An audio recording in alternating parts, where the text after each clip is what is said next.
ప్రభుత్వానికి సంబంధించినటువంటి ఒక విద్యార్థిని ఎస్సీ గురుకుల హాస్టల్లో చదువుతున్నటువంటి విద్యార్థిని మరి అంతకన్నా ముందే ఒక వారం రోజుల క్రితం వాళ్ళ క్లాస్మేట్ వాళ్ళ క్లోజ్ ఫ్రెండ్ ఇంకొక పాప సూసైడ్ చేసుకుంటే మరి ఆ సూసైడ్ తోని మనస్తాపం చెందినటువంటి ఆ బిడ్డ ఇక్కడ ఇంటికి వచ్చిన తర్వాత కొద్దిగా స్థిమితపడ్డది.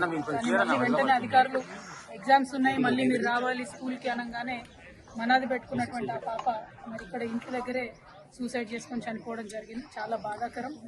ఇటువంటి సంఘటనే గత 2 వారాల క్రితం భువనగిరిలో బీసీ హాస్టల్లో 2 ఆడపిల్లలు సూసైడ్ చేసుకోవడం చనిపోవడం జరిగింది. మరి వాళ్ళ ఇమాంపేటకు సంబంధించినటువంటి ఎస్సీ గురుకుల హాస్టల్లో మరొక 2 ఆడపిల్లలు ఇలా చనిపోవడం అన్నది నిజంగా బాధాకరం.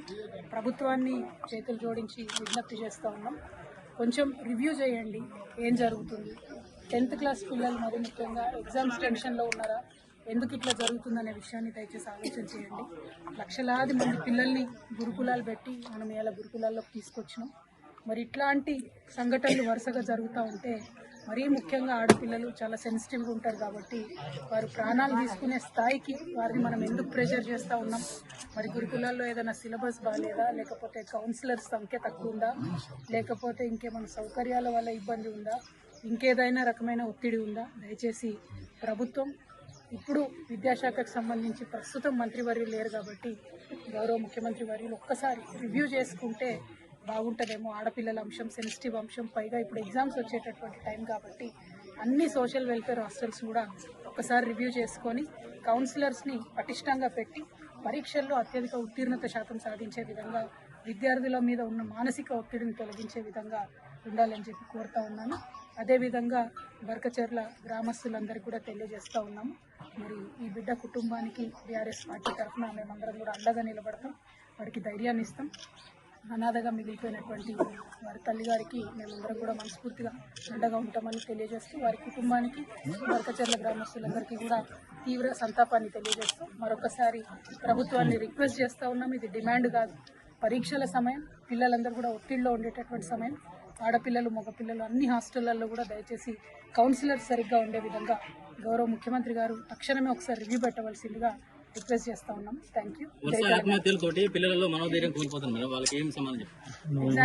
మనోధైర్యం కోల్పోతున్నటువంటి పిల్లలకు ఒకటి, తల్లిదండ్రులు దయచేసి ఎగ్జామ్స్ మార్క్స్ అన్న ప్రెషర్స్ను కొద్దిగా తగ్గించుకుందాం.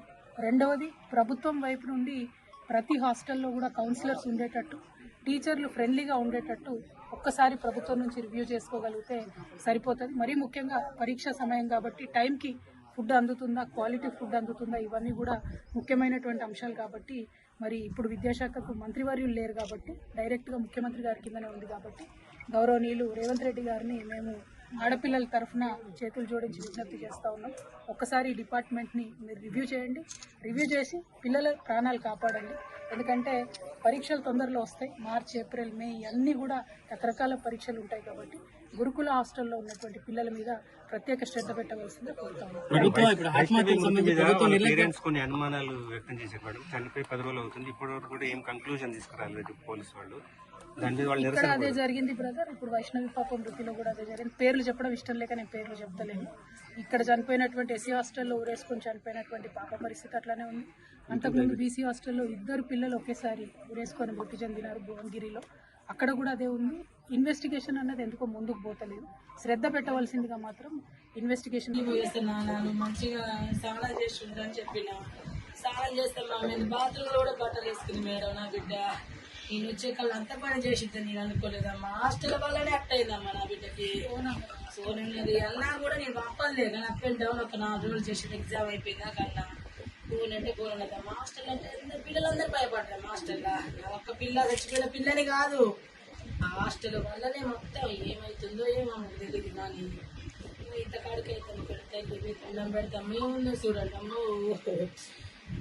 ఇంకే పిల్లలు హాస్టల్ పోదామని కూడా రెడీ అయ్యింది.